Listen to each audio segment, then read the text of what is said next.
Yo, what's going on, guys? Crispy Flakes here. Welcome to Extra Crispy. So the NBA trade deadline is in about a month, and with that being said, we got an article by Bleacher Report titled NBA Trade Ideas for Every Team 1 month before the trade deadline, right, guys? So for this video, what we're going to do is go through all these trades. I'm going to say if the trade makes sense for the team listed, because if we looked at both sides of every single trade, we'd probably be here all day, man. And maybe you don't want to be here all day. Maybe just half the day or something like that, right? So, yes, let me know in the comment section below. Give me one realistic trade that you would like to see your favorite NBA team make before the trade deadline. You know, as a Piston fan, we got to get rid of Blake Griffin.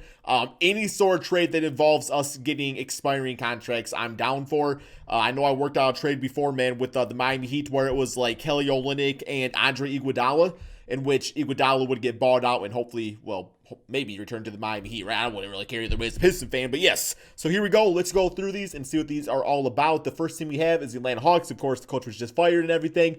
So we got a trade of George Hill for Tony Snell and some first-round picks. Oh, wait, one first-round pick. What? Why in the hell would the Atlanta Hawks do this trade in a billion years, man? Even if it's a protected pick. I am not giving up a first-round pick if I am the Hawks for George Hill. That is a stupid trade, man. Wow, okay, that was bad. Next up, we got the Boston Celtics, although I'm kind of afraid to go on with this video. But here we go, man. We got trade one. The Celtics receive James Ennis III for Carson Edwards and Romeo Langford. Trade two, Evan Fournier for a 2021 first-round pick, which is protected. Okay, the Evan Fournier trade's not bad. You know, he can be like a solid 15-plus point per game scorer, give them a little offense, probably off the bench and everything. So, okay, that one's not bad, I would say. But, yeah, this one right here is stupid. Okay, next up, Brooklyn Nets. Aaron Gordon for Nicholas Claxton, Dinwiddie, and Landry Shamet, and a second-round draft pick. I don't really know if the Nets are, like, one of the teams that should be trading away any sort of center around their team right now. Nicholas Claxton, I've heard pretty good things about him. And Aaron Gordon, I don't really think gives this Nets team what they need. If anything, it's going to end up putting Joe Harris, who's shooting like 50% from three, it's going to end up putting him on the bench because you're going to have KD at the 3 and Aaron Gordon at the 4. So, yeah, I do not like this trade. Next up, Charlotte Hornets. Mo Bamba for Malik Monk, Vernon Carey Jr. in a 2023 second-round pick. So I know Malik's been balling out for the Hornets as of late. Getting Mo Bamba, though, it's not bad. It's not a bad trade. In the sense where it's like, do the Hornets want to just move on from Malik Monk and try to sell him while the stock's high? You know what I'm saying? And Mo Bamba is still pretty unproven.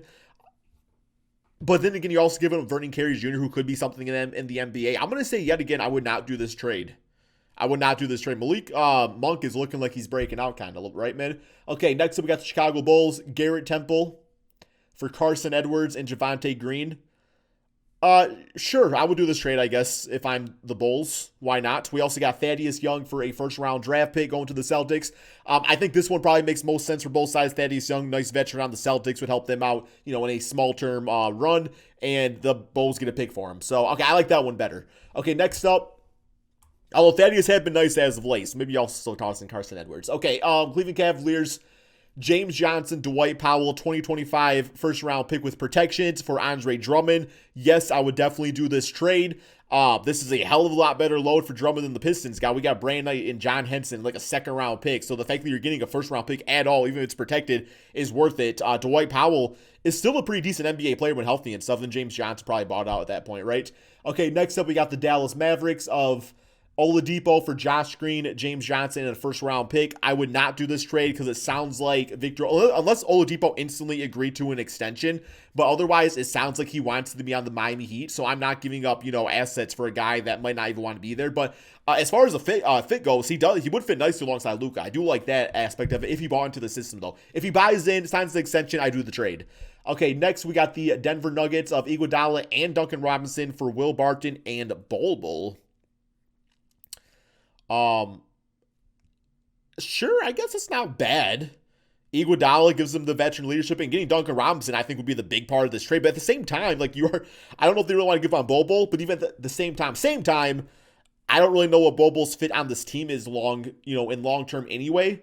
Because obviously, him being like a center and stuff like that, obviously he can play other positions, but I think Bobo is optimal as center. But also give him Will Barton, who could be a pretty solid small forward himself. So I don't think I'm doing this trade either, man. There were some really bad trades so far. Okay, next up we got the Detroit Pistons. Terrence Davis, Patrick McCaw, and a 2021 first round pick with protections from Mason Plumlee. Yes, I will do this trade. Terrence Davis, I think, I know last year he was pretty good. I don't know how he's doing this year. Getting a first round pick, though, for Plumlee is nice. Plumlee is 30, going to be 31 next year. So it's like he doesn't really fit in like the long term of this team anyway. And then Mason Plumlee does give the Toronto Raptors some depth and everything. So yeah, I would do that trade personally. Plumlee is like, he's not going to help the Pistons win games right now. So if we can get some assets for him, why not, right? All right, next we got the Golden State Warriors of Kelly Oubre, Eric Paschal, and Minnesota's 2021 first round pick, which is top 3 protected. It very well might be a top 3 pick, by the way, for Zach LaVine. I mean, for the Warriors, yeah, that's a hell of a trade. For the Bulls, I mean, this man's an all-star. Like, you asking all this for an all-star player. I don't know, man. Like, Kelly Oubre's not been very good. Eric Paschal, I think, is a bench player at best. And, like, that pick not being top 3. For the Warriors, but even from like, the Warriors, if you get Zach LaVine, how does he fit in with Klay Thompson and Andrew Wiggins next season with Steph Curry out there, too? Like, that's just a weird lineup, unless you're going really, really small ball. So, yeah, I don't think it's a good trade. It's not really what the Warriors need. So, yeah, okay. Next up, Houston Rockets. Been a very bad team as of late without Christian Wood. Tyus Jones, Xavier Tillman, and Justice Winslow, and a first-round pick for Daniel House and Victor Oladipo. Okay, so for the Houston Rockets, it's a fantastic trade. Justin Winslow's been nice. Xavier Tillman looks like he'll be a nice, rookie and stuff like that. Or I guess a good guy from that draft class, I should say. And getting picks is great, too. Memphis. I don't think Memphis does this trade, man. I don't think Memphis does this trade. Okay, next up, we got the Indiana Pacers. Austin Rivers to the Knicks for a second-round pick. Sure. That's all I gotta say about that one, man. We all know who Austin Rivers is. Good combo guard. Could do some things on the Pacers. I don't really think the Knicks are utilizing him all that much anyway, are they? Last I checked, I don't know, man. Next up, we got the Clippers. DeLon Wright for Terrence Ferguson, Terrence Mann, Mike Scott, any 2021 first-round pick, which is top 16 protected. DeLon Wright has been very nice for the Pistons. He's definitely a very underrated guard. Like, he is going to, score a few points out there, but that's not really what you're getting him for. You get him for the playmaking, the defense, and really the rebounding. He's a very good rebounding guard. I do think he would be a nice piece on the Clippers. I don't know if he's worth giving up a pick, though, for, man. But his contract's not bad either. So, as a Pistons fan, I'm doing this as the Clippers. If they don't really care to get another, rookie or whatever, I think it's fine. Oh, and also the 76ers getting Wade Ellington and Lou Williams. Ooh.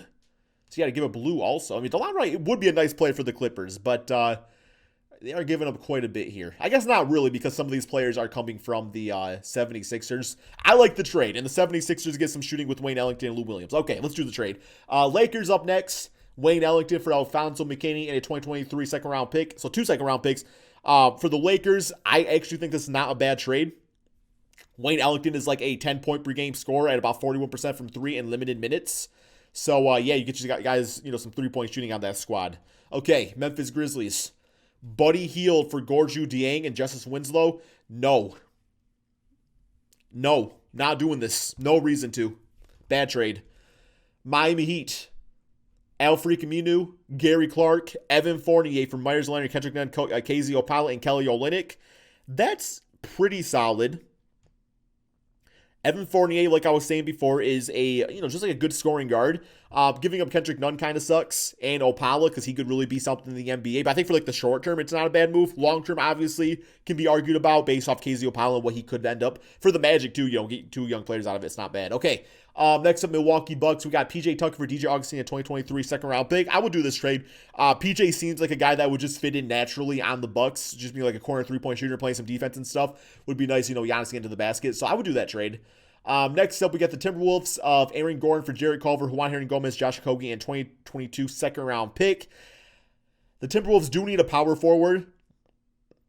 I don't know if I'm ready to give up on Okogie and Jarrett Culver for Aaron Gordon, though. Like, I feel like with Aaron Gordon, you know exactly what you're getting. With Jarrett Culver, it's like the sky still is the limit. It's just, the sky's starting to fall a little bit. But, yeah, not doing that trade. Okay, next up, Pelicans. Alexander Walker, Eric Bledsoe, Nicolo Melli, and a first-round pick for Oladipo and PJ Tucker. I kind of like it. I kind of actually do like this trade. PJ gives them some nice depth. And then Oladipo gives them a nice scorer alongside Ingram and Zion. You still got Lonzo with the point guard spot. It's a good trade. I like that trade. I would do that if I was the Pelicans. Okay, assuming Oladipo wants to be there, right? Which is always the deciding factor. Knicks. JJ Redick for Austin Rivers, 2023 second round pick. Okay, yeah, JJ Redick's a good shooter. Play alongside Derrick Rose or I guess anybody on the team essentially, right? I mean, could start still. It's not bad. I like the trade. Their depth at shooting guard. I think Alec Burks plays more like small forward. And right now they got quickly playing some shooting guard. So it gives them some more depth. Some veteran depth too. I like the trade. OKC Thunder. We got two trade scenarios. So OKC gets Carson Edwards, Romeo Langford, Tristan Thompson, 2022 second round pick. Boston Celtics get George Hill. And the Magic get Jeff Teague. I'm trying to decide in what world the Magic do this trade. The Celtics are giving up Romeo Langford, who could still be something. Who knows what he's going to be, man? For George Hill, I guess he helps them now. And the Thunder, it's a good trade for the Thunder. If I'm the Thunder, I'm doing it. Have no idea why the Magic do this trade. I can't for the life of me decide. Okay, next up, we got trade 2, so we got a first round pick for Al Horford to the Boston Celtics. I mean, salary cap's the thing, and he's getting paid $25 million a season, so you have to toss in that too. I guess they do have a trade exception, so if they're willing to do that, I suppose. I mean, Al Horford was nice on the Celtics, a few years back, right, man? So, but still, you're eating up that large-ass contract for the next few seasons, man. I don't know if I'm doing it if I'm the Celtics. Okay, next up, we got the Magic. Juan Hernangomez, Jake Layman, and D'Lo for Cole Anthony, Aaron Gordon, Evan Fournier. Oh. No, I'm not doing this trade. Cole Anthony has had pretty solid moments his rookie season. Aaron Gordon, Evan Fournier, I could do without them and stuff. But D'Lo, D'Lo's an all-star caliber point guard, but I think Cole Anthony can get to there at some point. So I don't think I'm doing it for the Magic. Plus, you got Markelle Fultz still next season. It's not a horrible trade, considering, Evan Fournier is probably leaving in the offseason, and Aaron Gordon, he's not really lived up to his contract. So it's not bad. It's not bad. Okay, 76ers. They get George Hill for Vincent Poirier, Mike Scott, and another first-round draft pick, which is top 18 protected, so not bad. Yeah, George, man, maybe I'm just unrating George Hill. I don't really know what type of stats he's been putting up this season. I do know he's old as hell, though, man. But I guess that's not giving up too much outside the pick to get George Hill, who will help their depth in the, making a championship run, right? So not bad. Phoenix Suns, PJ Tucker for Javon Carter, Abdul Nader, and a second-round pick. Yes, I would do this draft pick. I would do this trade. PJ alongside DeAndre Ayton. Once again, fits in nicely with the two guards of the Suns. So, yeah, that's a good trade. Portland Trailblazers, Kem Birch for CJ Elby, Harry Giles, and a 2022 second-round pick. I like Harry Giles. I think he's still got great potential. I don't really know what Kem Birch brings you. If I'm being 100% out there, I don't know what he brings you. Probably a little bit of rebounding and scoring on the inside would be my guess. Next up, we have the Sacramento Kings. Alfred Camino, Aaron Gordon for Buddy Hield. I don't think I'm doing this trade either, man. It's they don't really need more forwards on the Kings. You already got Marvin Bagley. You already got Harrison Barnes. And then of course you got Rashawn Holmes at center. I don't really know how Aaron Gordon fits into that team. It just gives them, just too many front court players. So I think there's a better trade to be had out there for Buddy Hield. Okay, San Antonio Spurs, Al Horford, Mike Muscala for LaMarcus Aldridge, Trey Lyles, and 2021 second round pick. If it was a first round pick, I would consider it. But once again, you are taking on an old Al Horford who, the latter years of his contract could really be a bad situation for any team taking him on. Right now, yes, he's playing better than LaMarcus Aldridge, but I don't really think the Spurs need that. Like, at that point, I would just keep LaMarcus and play out the season and, have that cap space going into the, offseason with all these young players, DeJounte Murray, all those guys on the squad, right, man? Okay, Toronto Raptors, we got Daniel House, PJ Tucker for Terrence Davis, Patrick McCaw, first-round pick. I would do that trade. Some good, forward depth. I do think the team needs a center more, though, so I would more so look to do that. Utah Jazz, David Nwaba for Juwan Morgan, 2021 second-round pick. So 2 second-round picks for David Nwaba? Maybe 1 second-round pick, bro. That sounds like quite the haul, though, man. And then we got the Washington Wizards, Josh Okogie for Troy Brown, 2022 second-round pick. More favorable of Chicago, Detroit, and LA Lakers. I don't know what that means. Oh, I guess. Okay, I don't know what that means. I